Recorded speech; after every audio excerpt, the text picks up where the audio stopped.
Hello बच्चों, आप सभी को नमस्कार। स्टूडेंट, ट्वेल्थ अकाउंटेंसी में हम लास्ट प्रीवियस ईयर के जो क्वेश्चन पेपर है उनके ऑब्जेक्टिव टाइप के जो क्वेश्चन है उनको हल कर रहे हैं। स्टूडेंट, आज 12 जनवरी युवा दिवस के आप सभी को बहुत बहुत शुभकामनाएं। स्टूडेंट, आज एक ऐसी शख्सियत का जन्मदिन है जिन्होंने विश्व में भारतीय संस्कृति का जो झंडा है वो लहराया है, और उन्हीं का जो बर्थडे आज हमारा पूरा मध्य प्रदेश सूर्य नमस्कार करके मनाते हैं। स्वामी विवेकानंद का एक बहुत ही महत्वपूर्ण कोटेशन जो है, उन्होंने जो कहा है कि उत्तिष्ठत जागृत प्राप्य वरा निबोधत, तो जागो और अपने लक्ष्य को प्राप्त करो। कि अपने लक्ष्य को प्राप्त जब तक नहीं हो तब तक रोको मत। मतलब हमें जागना भी है, उठना भी है और लक्ष्य को प्राप्त भी करना है।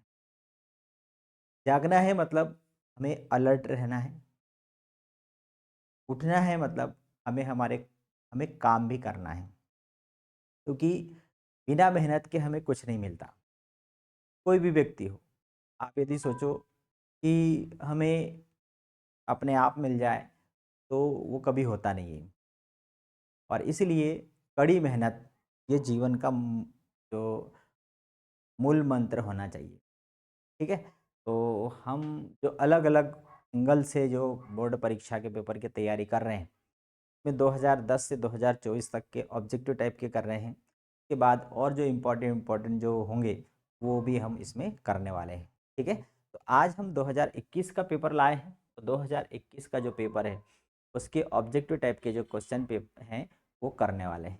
देखिए, सबसे पहला ही दिया है कि फर्म के पुनर्गठन में जिस साझेदार का लाभ पूर्व की तुलना में बढ़ जाता है। तो फर्म का पुनर्गठन कब होता है? तो जब लाभ हानि अनुपात में परिवर्तन हो, कोई नया साझेदार फर्म में प्रवेश करे या पुराना साझेदार फर्म को छोड़कर जाता है, तब ऐसी कंडीशन में फर्म का पुनर्गठन होता है। तब उनके लाभ हानि विभाजन अनुपात में परिवर्तन होता है। परिवर्तन से क्या होता है कि कोई त्याग करता है और कोई प्राप्त करता है। तो जिस साझेदार का लाभ का भाग पूर्व की तुलना में बढ़ जाता है, तो सीधा सीधा यदि बढ़ गया है मतलब वो कौन सा साझेदार होगा? वो नफे वाला साझेदार होगा। क्लियर? विघटन की दशा में, विघटन आ गया मतलब फर्म का विघटन, फर्म की संपत्तियां वसूली खाते में अंतरित की जाती है। वसूली खाता, फर्म के विघटन पर हम सबसे पहला खाता बनाते हैं वसूली खाता, जिसमें चिट्ठे में जो संपत्तियां और दायित्व है उनको हम वसूली खाते में उठा के लाते हैं। किस मूल्य पर? तो पुस्तक मूल्य पर। पुस्तक मूल्य का मतलब होता है कि चिट्ठे में जिस मूल्य पर लिखी हुई है उसी मूल्य पर हम उठा के उसको कहाँ ले आते हैं? वसूली खाते में ले आते हैं। क्यों ले आते हैं? क्योंकि फर्म के विघटन पर सारी संपत्तियों जितने भी खाते हैं वो सब क्लोज किए जाते हैं। अब क्लोज करना मतलब कि भाई जो संपत्तियां के जो चिट्ठे में जो संपत्तियां हैं, दायित्व है, अब इनको बंद करना है इन खातों को। तो या तो उस खाते को कहीं ट्रांसफर करना पड़ेगा पूरा का पूरा, ठीक है, या उन संपत्ति को बेचना पड़ेगा। तो बेचने डायरेक्ट आप बेच नहीं सकते, तो वो सारी संपत्तियों को वसूली खाते में ट्रांसफर कर दिया जाता है और चिट्ठा पूरा खाली कर दिया जाता है। तो वसूली खाते के डेबिट पक्ष में संपत्तियों को पुस्तक मूल्य पर, उसी मूल्य पर उठा के ले आया। एक सार्वजनिक कंपनी के सदस्यों की कम से कम संख्या होनी चाहिए। तो दो प्रकार की कंपनियां होती है, एक निजी कंपनी मतलब प्राइवेट, और एक पब्लिक कंपनी मतलब सार्वजनिक। तो निजी कंपनी में कम से कम 2 सदस्य होते हैं और अधिक से अधिक 200, और जो पब्लिक कंपनी होती है मतलब सार्वजनिक कंपनी में कम से कम 7 सदस्य होते हैं और अधिक से अधिक जो जितने अंशधारी होते हैं उतना। क्लियर? चिट्ठे को क्या कहा जाता है हम सभी को मालूम है। चिट्ठे का दूसरा नाम क्या है? स्थिति विवरण। तो वित्तीय विवरण दो प्रकार के होते हैं, एक आय विवरण और दूसरा स्थिति विवरण। आय विवरण मतलब व्यापार लाभ हानि, और स्थिति विवरण मतलब चिट्ठा, बैलेंस शीट। चलिए फिर आगे बढ़े हम क्वेश्चन नंबर 2 की तरफ। एक वाक्य में उत्तर देना है। साझेदारों के चालू खाते कब बनाए जाते हैं? तो कब बनाए जाते हैं? जब हम कौन सी पद्धति से पूंजी खाते बनाते हैं? स्थायी पूंजी पद्धति से। स्थायी पूंजी पद्धति से जब साझेदारों के पूंजी खाते बनाए जाते हैं, इसी कंडीशन में चालू खाता बनता है। किस प्रकार की ख्याति का मूल्य अधिक होता है? किस प्रकार की ख्याति मतलब ख्याति का प्रकार बनना है। तो 3 प्रकार है, बिल्ली का स्वभाव, कुत्ते का स्वभाव और चूहे का स्वभाव। अब ऐसा क्यों?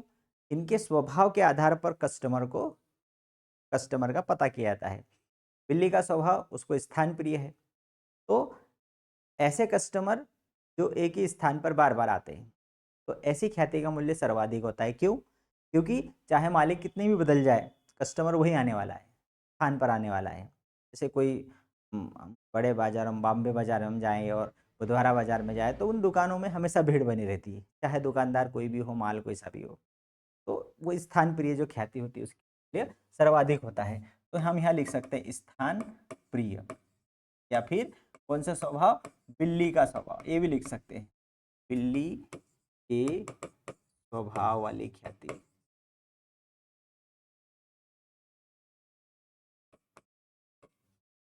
ऐच्छिक साझेदारी की दशा में फर्म का विघटन कैसे हो सकता है? ये साझेदारी के गठन के समय ही उनके बीच में एक शर्त तय होती है कि हमारी साझेदारी कैसी होगी? ऐच्छिक, मतलब कि जब हम इच्छा करेंगे तब फर्म का विघटन कर सकते हैं। तो ऐसी कंडीशन मान लो अब फर्म का विघटन करना है, तो वो किस प्रकार से विघटन कर सकते हैं? सूचना के द्वारा, सूचना दे करके वो फर्म का विघटन कर सकते हैं ऐच्छिक साझेदारी में। कंपनी की संपत्ति पर किसका अधिकार होता है? तो इसका अंशधारियों का, इसका होता है अंशधारियों का। फिर किस बिंदु पर कुल लागत कुल विक्रय के बराबर होती है? ये बार बार पूछा गया है, हर साल पूछा गया है। सम विच्छेद बिंदु, कौन से बिंदु पर? सम विच्छेद बिंदु पर। किस बिंदु पर लागत विक्रय के बराबर होती है? तो सम विच्छेद बिंदु। तीसरा है सही जोड़ी। सही जोड़ी में ये हमारे कोर्स में नहीं है। त्याग का अनुपात ज्ञात किया जा सकता है पुराने अनुपात में से नए अनुपात को घटाकर। ये तो जग जाहिर है, बहुत सरल है। वसूली खाता कब खोला जाता है? फर्म के समापन पर, तो ये भी बहुत आसान है। फिर है ऋण पत्रधारी को मताधिकार प्राप्त नहीं होता है, ये तो और भी उससे सरल है। अंशधारी को मत देने का अधिकार होता है, ऋण पत्रधारी को नहीं। साझेदारी में लाभों को बांटना अनिवार्य तत्व होता है। पांचवा, इस साझेदारी का जो अनिवार्य तत्व है वो क्या है? लाभ को बांटना। ठीक है, ये बात याद रखना। कहीं कंफ्यूज आते हैं कि हानि को बांटना भी होता है, नहीं, लाभ को बांटने के लिए ही उन्होंने साझेदारी में प्रवेश लिया है, इसलिए साझेदारी का अनिवार्य तत्व है लाभ को बांटना। चलिए, ये हमारे कोर्स में नहीं है। दूसरा, प्रत्येक साझेदारी में अनुबंध करने की क्षमता होना चाहिए। ट्रू, सत्य है। इस साझेदार बनने के लिए सबसे पहली जो कंडीशन है वो यही है कि उसमें अनुबंध करने की क्षमता होना चाहिए, मतलब वो सौदे कर सके। कोई पागल दिवालिया व्यक्ति साझेदार नहीं बन सकता। त्याग अनुपात क्या होता है? पुराना ऋण नया, यहाँ दिया है नया ऋण पुराना, और इसलिए क्या हो गया? ये गलत हो गया। फर्म के विघटन के परिणाम स्वरूप फर्म का अस्तित्व समाप्त हो जाता है, बिल्कुल ट्रू है। भाई फर्म का विघटन ही हो गया तो फर्म का अस्तित्व नहीं रहेगा। ऋण पत्रधारी कंपनी का सदस्य माना जाता है, ये गलत है।